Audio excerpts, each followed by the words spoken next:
I don't have any experience successfully using medication-assisted treatment or harm reduction, but I can say that I was prescribed naltrexone at the inpatient rehab that I went to without an adequate explanation of what it's used for. So naltrexone is a opiate receptor antagonist, or opioid antagonist, and it blocks opioids, including natural endorphins, from your brain. Now, that can be useful if used as a targeted approach or as part of a targeted approach, so that when you drink, you take naltrexone beforehand, and over time, you achieve something called pharmacological extinction, whereby you extinguish the natural desire to drink because your brain learns that alcohol is no longer to be associated with pleasure, because you're blocking the endorphins that are released when you drink the alcohol using the naltrexone. I was just told to take naltrexone twice a day and not to drink. And then I was told that it would help sustain my abstinence. Now, the problem is that it's actually a good thing, contrary to what they'll teach you at some traditional rehabs.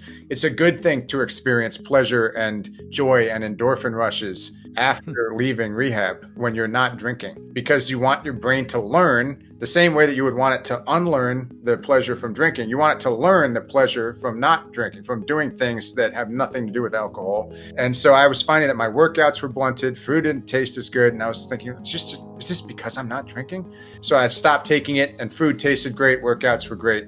Pleasure was pleasure again. I was actually pissed off when I found out what pharmacological extinction was and what targeted naltrexone was, what the Sinclair method was.